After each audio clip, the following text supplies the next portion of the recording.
పాడారే చక్కగా. ఇప్పుడు నిర్మలానంద ప్రెసింగ్ శ్రీరాములు గారు.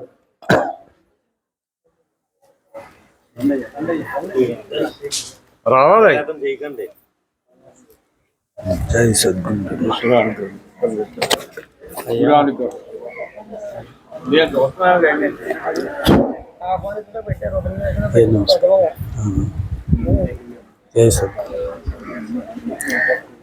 जय सद्गुरु महाराज की जय।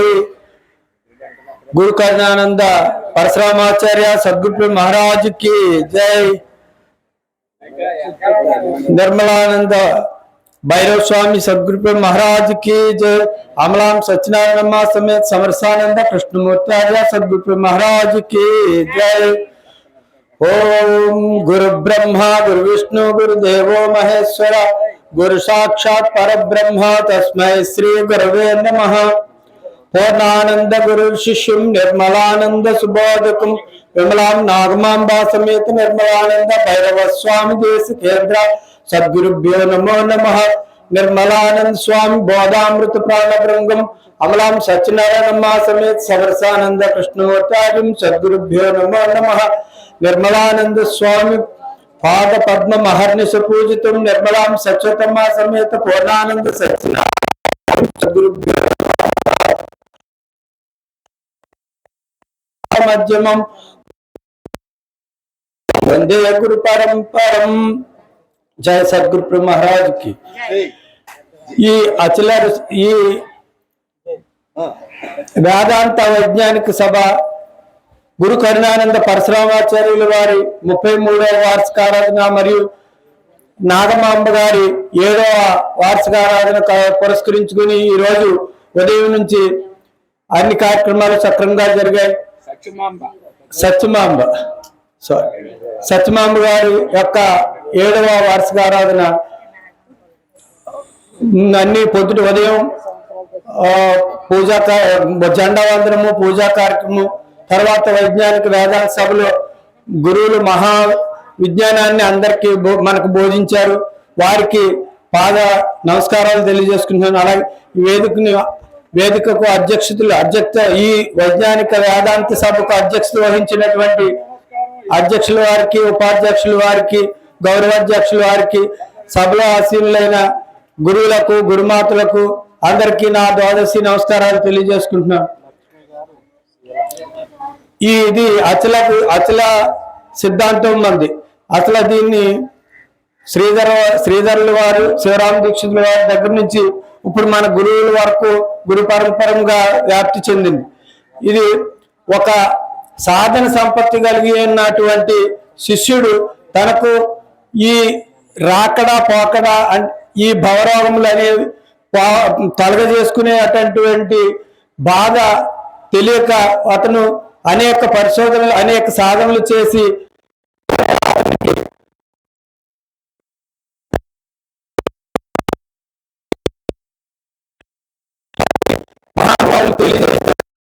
గురువు గారిని ఆశ్రయించి గురువర పరిపూర్ణంబన ఎరుకన ఇవి రెండు ఎట్టి ఎరుకోద్భవం ఎట్లు ఎరుకను నేను ఎట్లు ఎరిగించుమనను అట్లనే గురువుడు ఎరిగించున్నాను. చరణాధూళిని తన కర్మలా చేకుని తన శరమున ధరించి శరణాన్ని ఆ శిష్యుడు ఎరిగించుమన్ను అట్లనే గురుడు ఎరిగించున్నాను.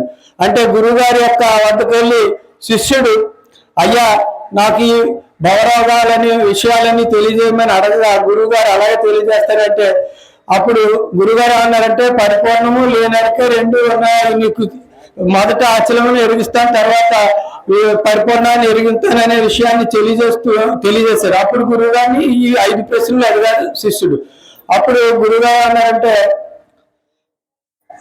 గురుగారు అన్ని విషయాలు చెప్పుకొస్తే అప్పుడు ఎరుకను విడిపించే లక్షణంలో ఎరుకోత్పత్తి లక్షణంలో ఒక కంద లేనెరుక బయలు లోపల తానెట్లు జనించునని తగవిను వంధ్యాసూని గతి వేదబ్జ విధానమున యక్ష రాజధాని విధమోనం రజ్జువు సర్పమైన విధమునన్ స్థాను పురుషుని చందాన మృగజల శశివేశానం స్వప్నానంద ముగరాజా దాని విధమునన్ రజ్జువు సర్పమైన విధమునన్. గురుగారు ఏం చెప్తున్నారంటే ఇప్పుడు ఈ లేనెరుక అనేది ఎందుకు అంటున్నారంటే ఇది ఎరుక ఒకప్పుడు ఉండి ఒకప్పుడు లేకుండా పోతుంది. అంటే ఎంతో ఎలాగా అలాగా ఈ ఎరుక గురించి ఈ ఎరుక ఎలా ఉందంటే ఈ బయలు లోపల లేనెరుక బయలు లోపల తానెట్లు జలించిన తగువిని వంధ్యాసూని గతి. అంటే ఈ గొడ్రాలకి బిడ్డ వండరు, అసలు బిడ్డ ఉంటే గొడ్రాలు అందరు, కానీ ఆ గొడ్రాలకి బిడ్డలాగా తర్వాత ఆకాశ పుష్పంలాగా అంటే ఈ మేఘాలు ఆకాశంలో పుష్పాల్లా కనపడడం, యక్షుని రాజధాని లాగా అంటే ఇవన్నీ లేని విషయాలని ఉన్నట్లా మనకి తోచపడుతుంది. అలాగే ఎండమావుల రీతిగా తర్వాత ఎండమావులు మన దూరం నుంచి చూస్తే అక్కడ నీరున్నట్టుగా మనకి కనిపిస్తూ ఉంటది. కానీ మనం దగ్గరికి వెళ్ళి పరిశోధన చేసి చూస్తే అది ఏముండదు, అక్కడ నీరు ఉండదు, ఏముండదు.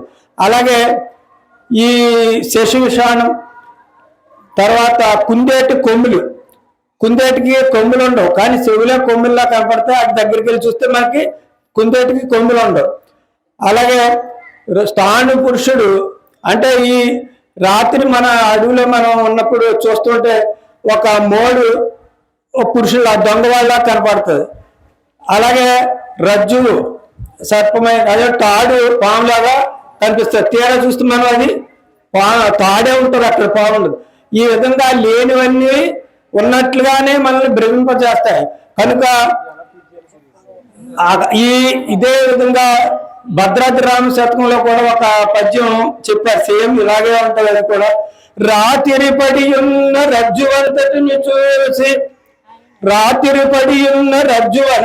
చూసి భ్రమసి పామని భయపడినట్టుల సూర్తి దూరంబున చూసి శక్తి సూర్తి దూరంబున చూసి వెండి అటంచు ప్రయాస చేత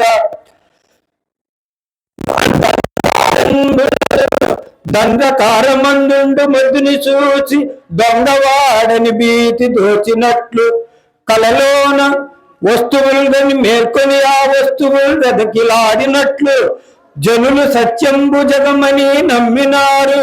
జ్ఞానపదమందు నిజరూపుగానలేక రమ్య గుణధామ భద్రాద్రి రామ పరశురామ నరసింహదాస సంరక్షిత. సేమ్ అదే భావం కూడా ఇందులో కూడా వస్తుంది. కాబట్టి ఈ అవకాశాన్ని కలిగజేసినటువంటి అధ్యక్షుల వారికి, ఉపాధ్యక్షుల వారికి, సభాధ్యక్షుల వారికి అందరికీ నా ద్వాదశి నమస్కారాలు తెలియజేసుకుంటున్నాను.